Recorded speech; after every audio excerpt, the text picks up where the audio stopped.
Okay, so in her magnum opus, La Distinction de Sexe, and in her presentations at this conference, Irène Théory has suggested that we see gender not as an attribute or substantive property of a person, but as a modality of social relations, evinced in actions and events. In this, she is drawing in part on decades of research by anthropologists and historians of Oceania. But many before her have argued for strong contrast between Western and Oceanic notions of the person. From French scholars like Marcel Mauss and Maurice Lienhardt to the British scholar Marilyn Strathern, who you referred to, whose book, The Gender of the Gift, simultaneously unsettled received Western models of the person and of gender. In his last essay, Marcel Mauss addressed the challenging question of the universality of the idea of the person, of the self, quote, as a category of the human mind. He acknowledged that his daring comparisons were at inordinate speed across space and time, but posited a human universal in that no language lacks an I or a me, and in that there is always a human being aware of his sick, spiritual, physical individuality. Yet his central plot in that essay traced the historical movement from an emphasis on personnage to person, and to person and self. And in New Caledonia, Lienhardt retained Mauss's notion of personnage as pertaining to what he saw as the archaic participatory mode of Kanak engagement with the world. Kanak viewed the person not as separated by the skin of individuated bodies, but as relational and as plural. For him, it was modernity, detachment from the world of the tribe, education in rational thought, and indeed Christianity, of which he was an important proselytizer, which catalyzes an ineluctable movement towards a new kind of person, an individual, and a new view of the world. A founding mother of this lineage that was very much dominated by founding fathers emerged later in the 20th century. In conversation with Mauss, more than Lienhardt, in her hugely influential book, Marilyn Strathern invited us to conceive the difference between the Western individual and the Melanesian dividual, a term actually borrowed from Margaret writing on India. She saw the Melanesian person as relationally constituted, quote, the plural and composite site of the relationships that produce them, continuously composed and decomposed through transactions of bodily substances, blood, semen, milk, and other things, pigs, shells, etc., so that persons only emerge fleetingly, evanescently, as unitary actors, and it seems more men than women in that Hagen context. Although she proposed this as a heuristic play of ideal figures, a thought experiment, the power of this binary, so long entrenched in Western thinking about the other, was, I think, amplified in decades of scholarly debates between enthusiastic acolytes of Strathern, and I name amongst them Mark Moscow, my colleague at the ANU, as the congerie of critics, which I include myself, who refused the binary as either an ideal typical or a real-world description of the differences between persons in the West and Melanesia. Now, in my view, such Western theories are not just thought experiments, but intellectual meditations emergent out of real-world historical encounters between European and Oceanic peoples, framed by a colonizing capitalism and its aftermath. This is most obvious in the work of Lienhardt, a Protestant missionary working in the context of French colonialism in New Caledonia. And I do love James Clifford's book about Lienhardt, beautiful writing about Lienhardt recently from France as well. But I think that this proposition is equally true of Mauss, sitting in the armchair at the Collège de France, and Marilyn Strathern trekking the highlands of Papua New Guinea before and after Australian colonialism. But unlike these anthropologists, Terry plots not so much the antithetical differences between European and Oceanic notions of the person and gender, but a compelling critique of Western models, recent Western models of gender and sexuality based on these Oceanic inspirations. So the binary of man, woman, the bifurcation of homo, heterosexual, are both unsettled by gender liminality, gender crossing, and fluid sexualities in Oceania. So gender and sexuality are perforce conjugated in her attack on Western essentialisms of both gender and sexual identities. So here I suggest that seeing gender and sexuality not as attributes of individuated persons, but as modalities of social relations, might also be relevant to those transcultural relations between Europeans and oceanic peoples, to embodied, gendered, and sexualized encounters extending from the first phases of European exploratory voyages in the Pacific, Wallis, Bougainville, Cook, La Perouse, to contemporary encounters in Oceania, what Nico Besnier and Kalissa Alexeyev call in their forthcoming book, Gender on the Edge. As I suggest in my abstract, these encounters reveal both a cascade of complete waterfall of complicity and much mutual misrecognition. And in my intellectual navigation of this very hazardous crossing between Europe and Oceania, between the 18th and the 21st centuries, I want to deploy three coordinated questions. First, are Oceanic and Western notions of gender and sexuality similar or different? For example, can we say that Oceanic models are relational, such that gender and sexuality inhere not within a person, but between persons, composed and decomposed in relation? While Western models do see gender and sexuality as attributes of an individuated person, an identity grounded in nature, and the revelation of an interior essence. Second, do Oceanic and Western models construe the relation between gender and sexuality differently? What of the common claim that Westerners often misrecognize Oceanic gender relations in sexual terms? Or is this, as Besnier and Alexeyev argue in the introduction to their forthcoming book, a facile ideological distinction? Third, how do we conceptualize power in historical encounters between Oceanic and Western regimes of gender and sexuality? Are ideas of human sameness mere projections of Western imperial universals onto others, for example, in determining who is a woman, a vahine, what it means to be transgendered, mahu, or gay, rarai? And on the contrary, how is a stress on the incommensurable differences between Western and Oceanic models implicated in colonial and post-colonial struggles, wherein Oceanic cultural authenticity is seen as threatened by invasive global gender and sexual identities? I will not so much be answering these questions as agonizing about them through selective historical and ethnographic materials.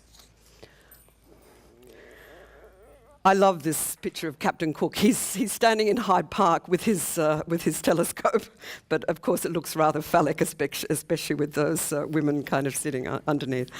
Let us consider some of the earliest encounters between Oceanic peoples and Europeans, and especially those voyages of the late 18th century, such as those of Captain Cook, popularly cast as voyages of discovery.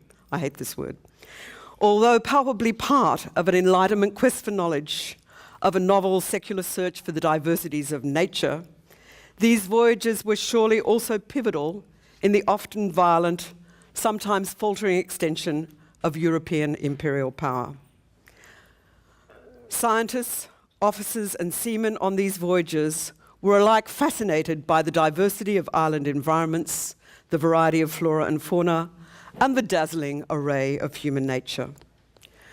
And early inchoate ideas of human varieties focused on the differences between women of the East, like Tahiti, and women of the West, like what is now Vanuatu. This is the woman of Tanna, Hodges, after William Blake. And these differences, I suggest, would later harden into influential imperial notions of region and race.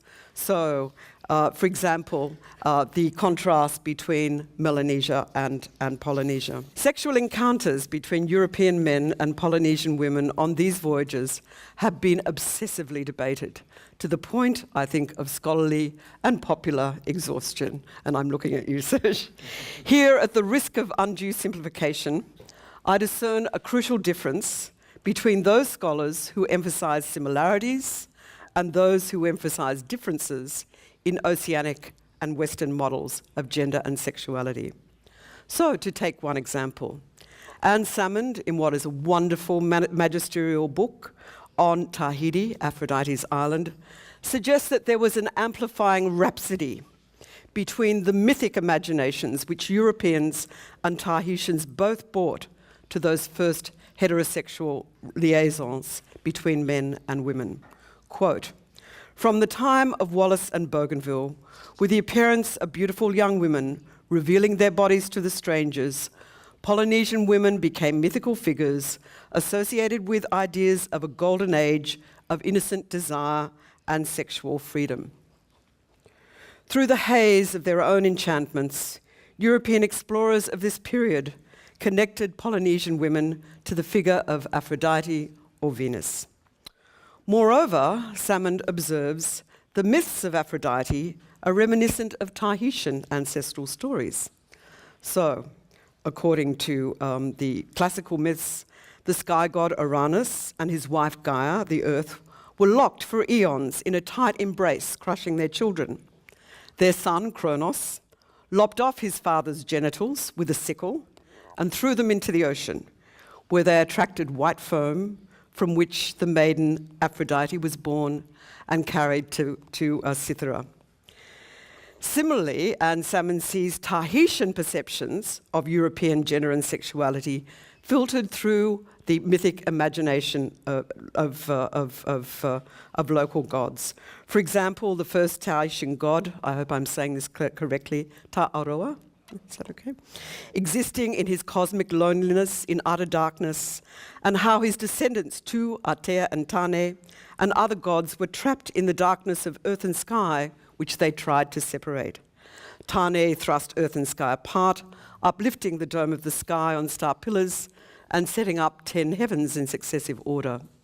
This resonance of Greek and Tahitian myths echoes Salmond's perduring stress in her work on the mutuality of exchange between two worlds and how both Pacific peoples and Europeans like Cook were transformed by such early encounters. So she often sort of talks about Cook as tuti, or, this is how he's envisaged by Maori people, etc.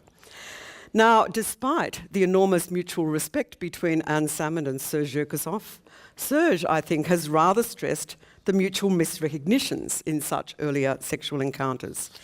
He argues Western fantasies of free love, sexual hospitality, and distorted images of Polynesian women as lascivious agents have hidden the forcible persuasion and even violent coercion in sexual relations with the strangers.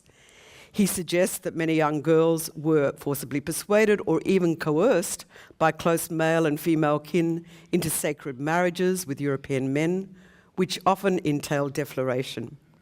And he contends that the collective Polynesian desire in such relations was not primarily sexual, but rather reproductive for babies, and especially babies endowed with the intensely sacred order of tapu, the firstborn children of high-ranking virgin girls. Now, intense fascination and passionate debate has so focused on these early heterosexual encounters in Polynesia that many analyses occlude accounts of same-sex relations and gender crossing in early voyage texts. But as Kathleen Wilson laments, the sex is usually straight. But the early writings of Nico Besnier and later books by Kathleen Wilson and Lee Wallace have challenged this very heteronormative emphasis. Kathleen Wilson is right. With few exceptions, we fail to consider not only the homosociality, but the homoeroticism on board the European ships and its connection to indigenous homoeroticism and same-sex relations. And we failed to envision the complicated questions posed by gender crossing and gender misrecognition in these early oceanic encounters. Lee Wallace has cogently observed how the state of nature in Tahiti is staged as exclusively heterosexual, and how the hierarchies of sexual and cultural difference are summarily marshalled into line, such that sexual colonization, quote, becomes the unambivalent metaphor of imperial acquisition. She rather insists that the body which most excites anxiety on Pacific voyages is not that of the native woman, but that of the European man. My response to that, perhaps. And I think it echoes a trend in recent Anglophone writing to stress the anxious vulnerability of European men, as well as their imperial presumptions to power, and in fact preserving themselves in what was often quite a vulnerable and threatening environment in the South Seas. Here I'm thinking of the work of Jonathan Lamb and others. And as both Wilson and Wallace stress, such self-preservation entailed dealing with the secret, the spectre of sodomy. In Hawaii, Cook's crews observed aikine, young warrior men who gave political and sexual service to chiefs. Their homoerotic practices did not compromise their masculinity. They were neither feminized nor seen as sexually passive. They typically had wives and children. And these very aikane frequently acted as potent intermediaries between the British and their lover chiefs. So their political salience emerges at the very moment that Cook dies, in the part played by Palea, aikane to Kalani o Po'u, in the theft of the Discovery's cutter, which precipitated the fatal events of Cook's death. Samuel, the surgeon's mate on this voyage, describes how, quote, the job of this set of servants was to commit the sin of onan upon the old king. He also noted how Hawaiian men frequently asked us, on seeing a handsome young fellow, if he was not inikani to some of us. He doesn't spell it the same way as it's presently spelled. On the 5th of March 1779, after Cook's death, Samuel reports that another chief, Kalanikoa, when on board the Resolution, saw a, quote, handsome young fellow whose appearance he liked very much. This was Lieutenant King. And he actually offered 6 large hogs to the captain, at that point Captain Clark, after Cook's death, for an exchange with King. Samuel then vituperates about the strange depravity of the Hawaiians. But others, including King himself, seem rather unembarrassed by such invitations. And it's speculated that the allure of Lieutenant King was enhanced by the fact that not only was he young and beautiful, but that some Hawaiian chiefs thought he was Cook's son. But the hierarchical homosocial relations on board were subject to the British Articles of War, which outlawed sodomy as a hanging offence, although often lesser punishments like the lash were used to punish it. Sodomy was increasingly being linked with notions of effeminacy and aristocratic debauchery in 1770s Britain. So the homophobic suspicions which pervaded the ship were projected onto Indigenous societies. If you like, the terror of losing one's manhood on board was amplified by the fear of losing it on the beach. And I would suggest that other Polynesian gendered and sexual practices proved more disturbing, like the transgender persons of Tahiti and the Marquesas, the Mahu. Like Hawaiian Akane, they had sex with men, but unlike Hawaiian Akane, they were not considered men, as young boys socialized to behave and dress as women. They practiced fellatio and sometimes sodomy, not with other Mahu, but with other men who were not thereby rendered like women. In the language of 20th century sexology, they were a third gender, now we'd say transgendered. In the 18th century, they were likely compared to mollies.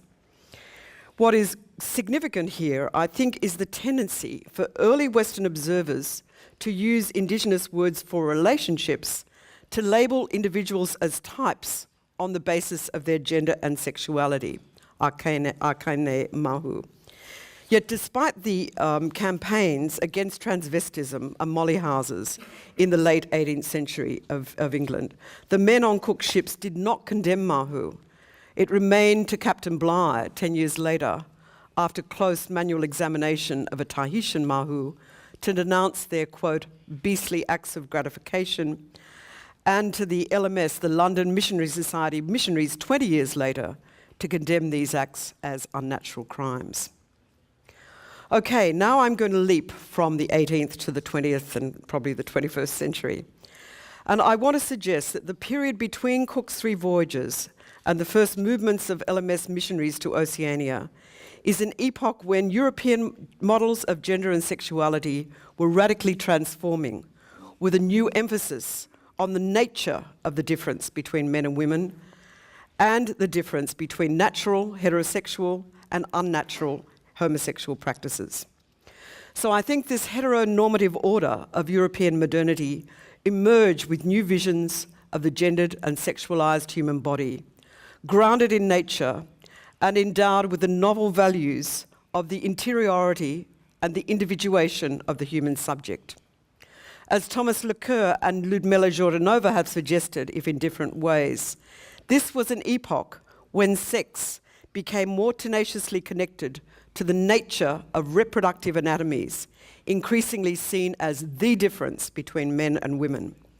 And in the same period, non-reproductive homoerotic sexualities were increasingly marginalized as unnatural. Jordanova and others have charted how the emergent science of biomedicine went deeper and deeper into the interiority of the body with new artifacts of vision. And simultaneously, European voyagers out ventured further and further into places like Oceania. So if we read some 18th century depictions of the placenta, they eerily echo the words and images used to describe the coastlines of exotic islands. Voyaging in and voyaging out, I suggest, were both crucial to the emergence and the later hegemony of the notion of nature. How paradoxical, then, that in those Pacific islands, where Diderot's state of nature had been imaginatively located, that European men experienced a bewildering spectrum of gendered and sexual possibilities, some of which were increasingly perceived and policed back in Europe as unnatural. So embodied encounters in the 18th century in the Pacific were implicated in radical transformations of European notions of gender and sexuality, which privileged the hegemony of nature. These notions were further entrenched by much later developments in biomedicine and evolutionary biology and the novel technologies of psychoanalysis and identity politics. So we can witness another crucial moment of rupture in the 1960s and 1970s, when we witnessed that new distinction emergent in the English and the French languages, if differently, between sex, the natural difference between male and female, and gender, the cultural differences between masculinities and femininities. I know this so well because I grew up in the women's movement in Sydney and was reading Robert Stoller, etc., Annie Oakley. That distinction, I'd suggest, was crucial for those in the medical and psychological fields dealing with hermaphroditism, gender liminality, gender crossing. Doctors, scientists, therapists like Stoller, Robert Stoller, and John Money in California, he was later the US Surgeon General, treated patients who disturbed the two-sex model, hermaphrodites of many kinds, born with mixed female and male characteristics, and those born as biologically male or female, but who strongly identified with the opposite sex, who wanted to cross over. And from this period, an industry emerged, offering hormonal therapy and sexual reassignment through surgery. I think the tyranny of this biomedical empire is incredibly poignantly and beautifully evoked in a novel by Jeffrey Eugenides called Middlesex. So I think that's my next slide, the cover of this book. Formidable. Formidable. The central character, Cal, resists inordinate pressure from parents, doctors, and psychologists to be either male or female, and chooses a life of pleasurable indistinction. But the strong distinction between sex and gender also proved crucial in the early phases of Western feminist and gay movements, although I suggest it is grounded in an extremely Eurocentric modern distinction of nature versus culture and has been hotly contested in both scholarly and political terms. Both these developments in the West, biomedical sexual reassignment and identity politics, I think, also had important ramifications for the later development and transformations of gender and sexuality in Oceania, to which I now turn. And I think I have 3 minutes left, so I'm going to have to summarize incredibly briefly. Okay, in the longer version of the paper, and could I just have the slide up, I'm comparing some very early work by Deborah Elliston here. She has a new chapter coming out in Gender on the Edge. I'm comparing your work, Nico, on Leti in Tonga, and the writing of Schmidt and Wallace on Samoa. And I'm actually just going to turn to that final section on Fa'afafine in Samoa and Aotearoa. So this is Lee Wallace and Joanna Schmidt. So I'm wanting to consider, first of all, the representation of Samoa Fa'afafine through the lens of the television documentary Queens of Samoa, produced in New Zealand in 1995 and screened on New Zealand, Australian and global TV many, many times since. And this film really works by contrasting the authentic Fa'afafine of Samoa with the corrupting figure of the Western gay man. It relates the usual fatal impact story about the corrosive effects of colonialism on Samoan culture. It portrays a romantic, alluring view of Samoa with the usual tropes: the swaying palm leaves, the dribbling coconut milk, the exquisite traditional headdresses of the Samoan Virgin Maiden, the voluminous lengths of tapa cloth fashioned by women. The voice-over proclaims, quote, "Fa'afafine, it means to be like a woman," and Western labels like transvestite, transsexual, or gay just don't fit. So in this film, Samoans, I think, are celebrated as different in their tolerance of gender liminality, as embracing Fa'afafine warmly into the Samoan ainga or extended family. And any construction of Fa'afafine sex is really refuted. They're, after all, just women having sex with straight men.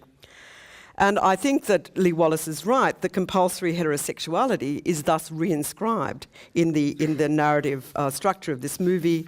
It makes a very strong contrast between older, a kind of generational and spatial contrast between older Fa'afafine in villages and more urban Fa'afafine who are really working much more towards Western models. The first are represented as authentically Samoan, the second as suspect. And so Lee Wallace suggests that the film, Queens of Samoa, reveals and legitimates a Samoan homophobia in refusing to see homosexuality as indigenous. Joanna Schmidt, in her much more ethnographic work, suggests a rather different view. She argues that Wallace and others are imposing Western models in constructing sex between a Fa'afafine and a man as homosexual. Says Schmidt, Fa'afafine male sex is not read as homosexual by either party. To do so would necessitate Fa'afafine being men in a way that they simply don't see themselves. They are, she insists, more defined by the work they do and by their familial and cultural inheritance than their individuated sexuality. Like Besnier and Elliston, and I haven't had time to elaborate this, Schmidt situates the Fa'afafine experience in the context of colonialism, nationalism, transnationalism, and migration. More Samoans live outside of Samoa than in the islands. And it is especially in this context that new forms of identification are emerging, new kinds of sexual expression, and indeed, quote, a Western-style individualism. So Schmidt shows how being Fa'afafine is intimately entangled with ethnicity, with being Samoan. But over the course of their lives in New Zealand, Fa'afafine made important connections with gay men and people who are transgendered in more Western modes. Both political coalitions and personal relations formed. And so, she suggests, the identity of Fa'afafine is fluid and undergoing another historical transformation. Finally, we can see that Fa'afafine are not just objects of a voyeuristic gaze, but active agents of their own destiny, witnessed in performances and writing by Fa'afafine themselves, most notably in the performance art of Shigeyuki Kahara, who is not only Fa'afafine, but of mixed Samoan and Japanese ancestry. So rather than wondering, with Besnier and Alexeyev, how we might subvert not just the heteronormative binaries of man-woman and homo-hetero, but also the entrenched binaries and deeply political binaries of traditional and modern, Oceanic and Western, I want to leave you now with some provocative photographic images by Shigeyuki Kihara, who uses her body to challenge the persisting colonial discourses about people like her from Oceania and to disturb the viewer with the mixed mysteries of her own body. Thank you very much.